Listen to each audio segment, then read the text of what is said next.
AFC North remains extremely competitive. Let's go to Houston Texans 30, Cincinnati Bengals 27. The Texans move to 5-4. The Bengals fall to 5-4. And our listeners will be happy to know that we did meet up with Bobby for breakfast yesterday before the game. We did, yeah. Which looked like for a horrifying couple of minutes, looked like we'd cursed him. when things were spiraling out of control at the end of the game, it's like, we're never meeting Bobby again. Bobby's now 1-0 in games where he breaks bread with us before the game. Yeah. But man, what an incredible game by the Texans. The Bengals get up early, 7-0. Joe Burrow hits the cover 2 shot to Trenton Irwin, and it's like, all right. Dime, by the way. Yeah, absolute beautiful throw. And as we had said coming in, look, old Joe Burrow looks like he's back. He's making these throws every week. He's breaking free from sacks. T. Higgins is hurt. Who cares? We're hitting cover 2 shots to Trenton Irwin, This is the Cincinnati Bengals. They just beat the Bills on Sunday Night Football. But the Texans hung tough, man, and they kept moving the ball offensively. We talked a little bit about Bobby's run game at breakfast. He's like, the numbers aren't great, we'll say, for the run game. But they ran the ball really well in this game. Devin Singletary running hard.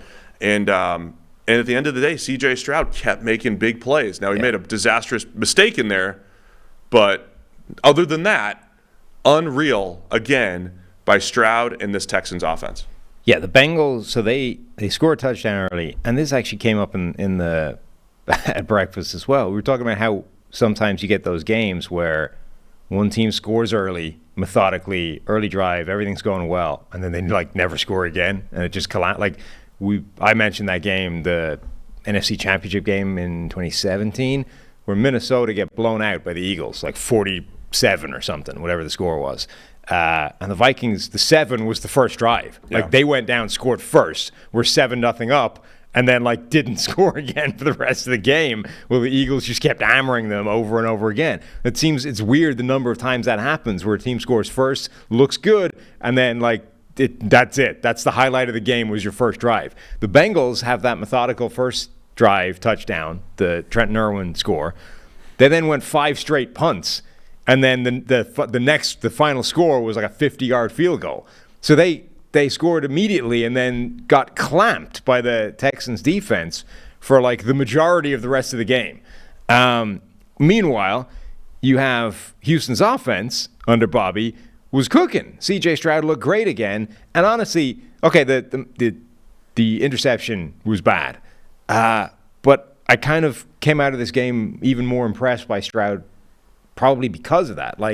He made a critical mistake at a terrible time, and some of the play calling, dare I say it, was questionable late on too. What? Bobby almost went full Kyle Shanahan. It's what it looked like. There was some, let's dial up a pass play here.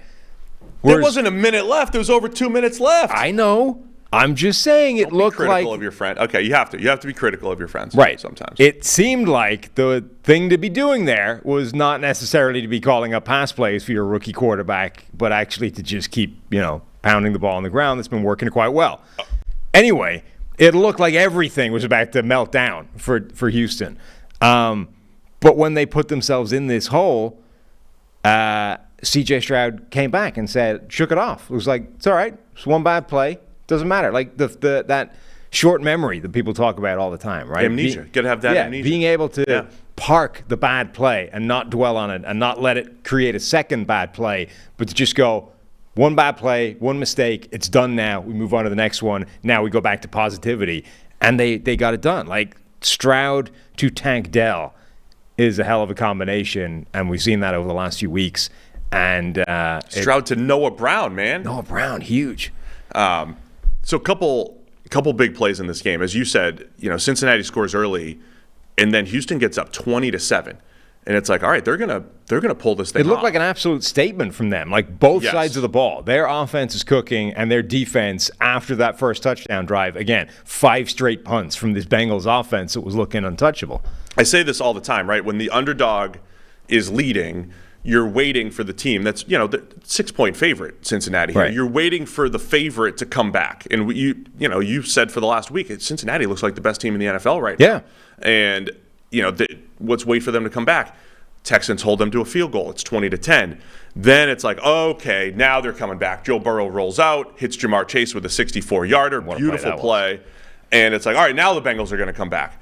Texans come back with another score, 27-17. This is what I'm really impressed with. And it's a C.J. Stroud scramble for 8 yards, right? Sees the field, takes off when he needs to, gets the 8-yard touchdown. This was after a 34-yarder to Noah Brown. This was after Devin Singletary running hard. Like I said, the best the run game has looked for Houston all season. Mm-hmm. But you're referencing the interception. And then, Burrow's throwing interceptions that he hadn't thrown previously. It's like the Texans are going to do this thing. I thought this game was over like 2 or 3 separate times. Like yes. Burrow has a ridiculous sort of high interception where he missed the guy over the top. I was like, that could be the game. Then he has a bad red zone interception. Like, well, that's definitely the game. And it still wasn't. There was more attempts. So we get to 3:41 left. It's 3rd and 2, Sam. You could throw the ball on 3rd and 2. Sure. But Stroud makes a terrible misread, hits Cam Taylor-Britt, who has another interception. So the Bengals have life, and it's like, okay, now Cincinnati's going to do this thing because of this terrible mistake. They come back, score. It's 27-24. And then they stop Houston again, 3rd and 3. They go deep. DJ Turner breaks up the pass, and it's like, all right, one last chance for Cincinnati to drive down and score. Burrow hits Tyler Boyd up the seam on 3rd down, drops it. So the Bengals should have been up a touchdown. Instead, they go up a field goal. Right. And, they kick a field goal to tie it, and you just don't want to give C.J. Stroud. This is where it is really impressive, man. It's a tie game, $1:33 left. Stroud had already thrown this interception to allow the Bengals back into the game, and he is just nails under pressure, gets Houston back into field goal range for the game winner. And Boyd drops a touchdown on 3rd and goal. Like that. Yes. That's they should have been big mistake. If he catches the ball, Cincinnati's up a touchdown. Yeah. And Stroud has to drive for a touchdown, like he did last week against Tampa Bay, but just to tie it. I mean, right. Obviously, you talk about like win probability changes and everything. Massive the difference, swing. It's a 4-point drop, essentially, for Tyler Boyd there, who had a really good game otherwise.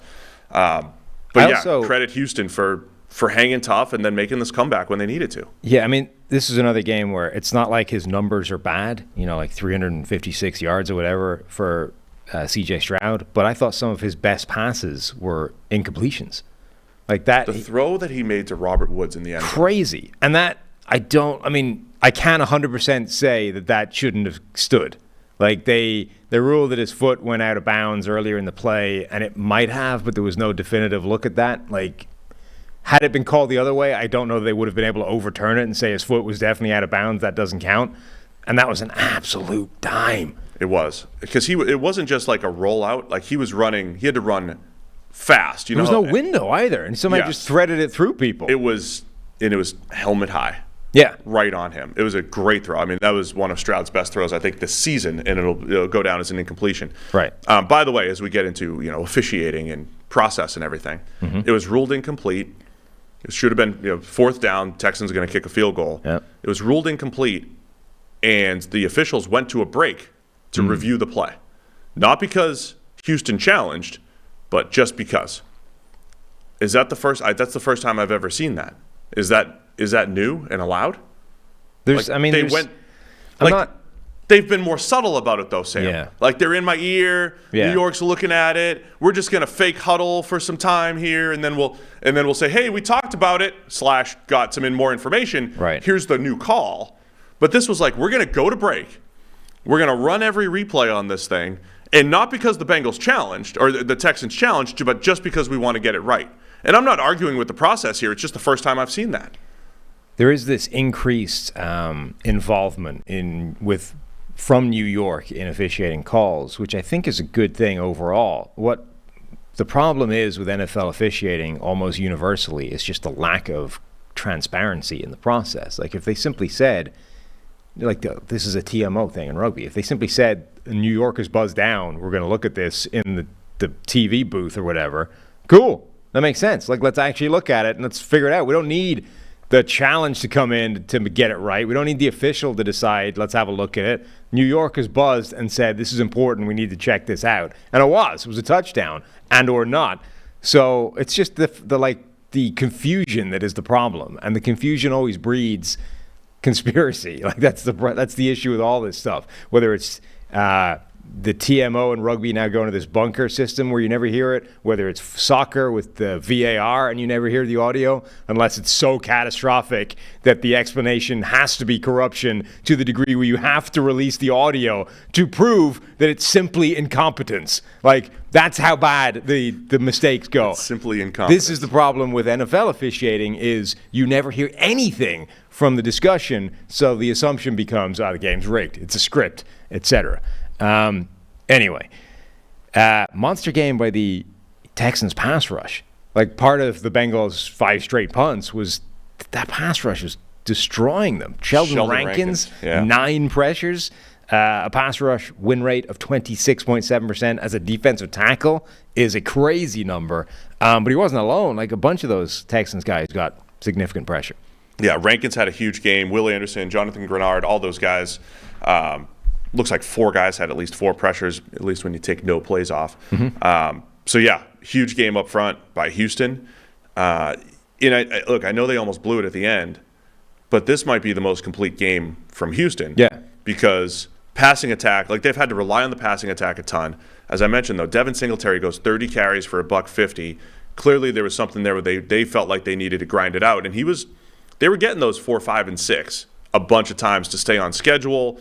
And then the defense getting the turnovers and creating havoc up front. There's also something, I think, for them, not just not blowing it, but being like, they dug themselves out of the hole. They didn't just get lucky at the end. I mean, they did in a way that, like, Tyler Boyd catches that touchdown, the game probably goes a different way. But the point being, they got given the opportunity again to, like, okay, you melted down, but we still have a shot at this. Now go win it. And they went and won it. Like, that, I think, is a big thing for this Texans team. It would have been very easy to come out of this game from their perspective and not feel great about it, given the way the end went, of collapsing, almost melting down completely. This was your Shanahan moment where, like, Shanahan is still carrying those 28-3 and, the 49ers Super Bowl around, like, look what he's done. The guy melts in key moments. Like, this would have been damaging for them if they had collapsed like that and lost the game. And, okay, you would have been able to, it's the Bengals. They're a really good team. Nobody's hotter than them right now. But it would have been pretty, it would have been a big blow to them. But being able to drag themselves out of it, I think, was important.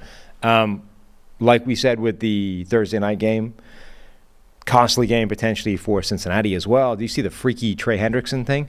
I did not, no. So Trey Hendrickson's just, like, standing around after the play, and I'm not quite sure how it started, but Noah Brown was doing this thing where you're like, you're off balance, and you're like, falling essentially, but falling over 10 yards and not, trying to fight it, and was just sort of just fell towards Trey Hendrickson, like, miles after the play. Hendrickson's just standing around, like, chatting with somebody, and then suddenly Noah Brown, like, careens into his knee and takes him out. And again, it's not like, I don't think this is going to be a season-ending thing, but he's probably out Thursday. Yeah, that's not great. Last thing I want to highlight: Noah Brown, trucking through dudes to get into field goal range here. But the 2 big plays on the final drive, 25-yarder to Dalton Schultz, who continues to make big plays at tight end, and again, the Stroud connection to these guys, has been huge. And then Noah Brown goes 7 catches for $172. Huge game. He's the second highest graded receiver over the last 3 weeks. And, like, this is the best he's played since high school. Yeah. When he was a 5-star recruit back in 2014. So with no Nico Collins, the Texans still getting it done with Noah Brown, Dalton Schultz, Tank Dell, as we've said. So very impressive win for Houston.